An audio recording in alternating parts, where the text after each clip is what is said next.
नमस्कार, आप देख रहे हैं द बिहार टॉप। मैं हूं आदेशपुरी।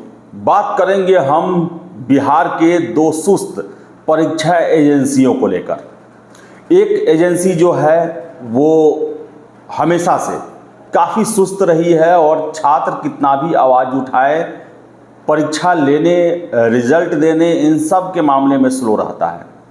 तो वही दूसरा एजेंसी जो है वो पिछले 2 सालों से फॉर्म फिलअप करवा के गहरी नींद में सोया हुआ है।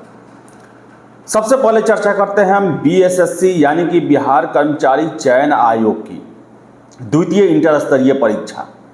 आपको बताएं कि 11 दिसंबर को फॉर्म फिलअप करने का काम खत्म हो गया और उसके बाद से 8 महीने हो गए आयोग कान में तेल डाल के सोया हुआ है। इसी महीने जून में छात्रों के द्वारा आवाज़ उठाई गई, ये कहा गया, इवन की आंदोलन की भी धमकी दी गई, बावजूद इसके बीएसएससी पर इसका कोई असर नहीं हुआ। वो टेंटेटिव डेट बताने को भी तैयार नहीं है कि आखिर हम परीक्षा कब लेंगे। और छात्रों में सबसे ज़्यादा डर इस परीक्षा को लेकर इस कारण बना हुआ है क्योंकि यही आपको बता दें कि इसका प्रथम इंटर स्तरीय परीक्षा जो है वो 8 सालों में खत्म हुआ और अभी जो स्थिति है 8 महीनों से कान में तेल डाल के सोया गया है आयोग के द्वारा, उसे देखते हुए छात्र को ये लग रहा है कि हो ना हो ये भी परीक्षा जो है वो 2032 में 33 में जाके समाप्त हो, क्योंकि आयोग कुछ भी इस पर इंफॉर्मेशन नहीं दे रहा। पिछले इसी साल अप्रैल मई जो है वो चुनावी महीना था, देश में चुनाव हो रहे थे और इसको लेकर ये संभावनाएं जताई गई कि जब चुनाव खत्म हो जाएगा उसके बाद बीएसएससी जो है वो परीक्षा लेने की दिशा में कदम बढ़ाएगा। 4 जून को सरकार का गठन भी हो गया, सरकार ने अपना आम बजट भी पेश कर दिया, लेकिन बीएसएससी पर इसका कोई भी सुनवाई नहीं हुआ है। और अब देखिए आप कि जो सीटिंग अरेंजमेंट के लिए पेपर जाता है, लेटर जाता है जिलों में, वो लगभग एग्जाम होने से 2-2.5 महीने पहले भेजे जाते हैं अमूमन। और अभी तक ऐसा कोई भी पत्र कहीं से भी वायरल नहीं हुआ। हर एक परीक्षा को लेकर वायरल हो जाता है। आप TRE 3 को देख लें, फिर से आप सिपाही भर्ती को लेकर देख लें कि अगस्त में परीक्षा होने वाला है, इसको लेकर जून में ही पत्र सोशल मीडिया पे आ गए थे। लेकिन बीएसएससी में ऐसा कुछ भी नहीं है। और छात्र हमेशा कहते हैं कि आप जाकर चेयरमैन का इंटरव्यू ले, बीएसएससी ऑफिस में जाएं।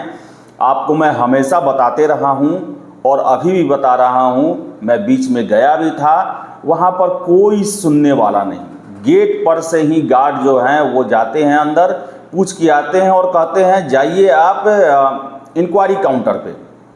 इंक्वायरी काउंटर पर वही घिसा पीटा जवाब कि अखबार देखते रहिए और वेबसाइट का जो है सतत अवलोकन करते रहिए। इसके अलावा कोई भी जवाब नहीं।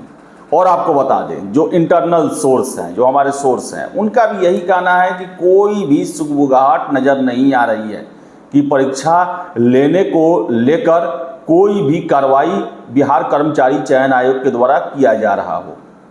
तो आपको बता दें कि छात्र नेता दिलीप के द्वारा आंदोलन की चेतावनी दी गई है। तो लग रहा है, बीएसएससी का इतिहास रहा है, हम प्रथम इंटर स्तरीय में देख चुके हैं कि हर एक चीज़ के लिए जब तक बीएसएससी अपने गेट पर 2-3 हज़ार 5,000 लड़कों को इकट्ठा करवा के नारेबाजी नहीं करवाती है, तब तक वो आगे की कार्रवाई पर ध्यान भी नहीं देती है। लग रहा है कि बीएसएससी फिर इंतजार कर रहा है कि छात्र यहाँ पे आएंगे, मेरे खिलाफ धरना प्रदर्शन करेंगे, समाचार पत्रों में खबरें चलेंगी, उसके बाद हम जो हैं कुछ हमें सुनाई देगा और उसके आगे के प्रोसेस को लेकर कदम बढ़ाएंगे। अभी तक कोई भी जानकारी, कोई भी सुबुगाहट, कोई भी कार्रवाई, कोई भी आश्वासन, कोई भी संभावित तिथि आयोग के द्वारा छात्रों को नहीं दिया गया है और छात्र फॉर्म फिलअप करके बेवकूफ़ बन रहे हैं। हमेशा से बेवकूफ़ बनाना काम रहा है बीएसएससी का और बिहार के युवाओं का जवानी बर्बाद करना काम रहा है। आपको बता दें, बीएसएससी प्रथम इंटर स्तरीय परीक्षा में छात्रों के जब रिजल्ट आए, जब काउंसलिंग में पहुंचे, उनके चेहरे बदल गए थे, क्योंकि 8 साल पहले उन्होंने फॉर्म फिलअप किया था।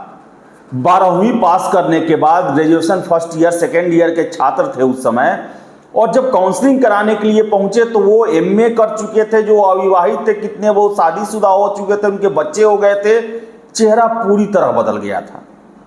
कितने की दाढ़ी मूछ नहीं आई थी और जब काउंसलिंग कराने पहुंचे तो वो मर्दराज लग रहे थे, क्योंकि 20 साल 22 साल में फॉर्म फिलअप कराया गया और 8 साल बाद काउंसलिंग हुआ। 30 साल उनका उम्र हो रहा था, जो 30 साल में भरे थे वो 38 साल में हो रहे थे।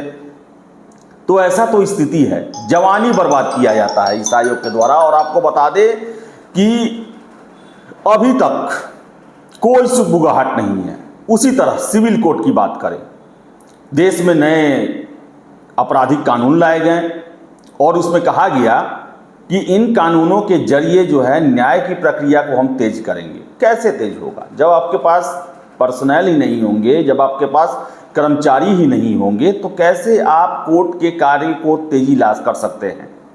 और आपको हम बता दें कि सिविल कोर्ट का एग्जामिनेशन जो है वो 2 सालों से उसका जो महत्वपूर्ण परीक्षा है, ऑर्डरली और फिर से क्लर्क का, जिसमें सबसे ज़्यादा कैंडिडेट फॉर्म फिलअप किए हैं और सीटों की संख्या भी ज़्यादा है, उसको लेकर कोई भी सुगबुगाहट नजर नहीं आ रही है। और छात्र नेता का दावा है कि किसी भी परीक्षा में अगर देरी होती है तो भ्रष्टाचार की संभावना बढ़ जाती है। क्या सिविल कोर्ट में भी भ्रष्टाचार की कार्रवाई जो है वो चल रही है? क्या जो पेपर माफिया हैं वो इस परीक्षा में भी सेंधमारी की कोशिश कर रहे हैं? आखिर परीक्षा क्यों नहीं लिया जा रहा? क्यों देरी बढ़ती जा रही है? 21,391 सिपाही भर्ती, जिसका परीक्षा पेपर लीक के कारण पिछले साल अक्टूबर में रद्द हो गया था, आखिर वो भी परीक्षा जो है वो इस साल अगस्त में होने जा रही है। और पूरी संभावना है कि काफ़ी पारदर्शी और अच्छे तरीके से जो है, पारदर्शी तो हम नहीं कहेंगे, क्वेश्चन पेपर आंसर की सब नहीं दिया जाता है, लेकिन पेपर लीक बगैर होने की संभावना जताई जा रही है। इसके लिए CSBC काफ़ी प्रयास भी कर रही है। लेकिन सिविल कोर्ट आखिर क्या कारण है कि इतने बड़े स्तर पर, समझिए आप 2 साल पहले ये बहालियाँ आई, यानी कि 2 साल पहले से ही इतने पदों पर कोर्ट को जरूरत था और 2 साल बाद तक इसको नहीं भरा गया। इससे तो कोर्ट के कार्य जो है वो तो प्रभावित होंगे ही होंगे। और सबसे ज़्यादा प्रभावित हो रहे हैं छात्र। हमारे पास रोज़ न जाने कितने सिविल कोर्ट के छात्र जो हैं, जो बिहार से बाहर हैं, उनके फ़ोन आते हैं कि सर कोई सूचना कोई मिला कि नहीं, कोई टेंटेटिव समय है कि नहीं। कुछ भी ऐसा नहीं किया जा रहा है। और ये ऐसे दोनों भर्ती एजेंसियां हैं जिनके द्वारा बड़े पैमाने पर नौकरियां दी जाने वाली हैं। BSSC के द्वारा 12,000 से अधिक द्वितीय इंटर स्तरीय में बहाली होनी है, लेकिन आयोग जो है वो पूरी तरह से निश्चिंत है। पता नहीं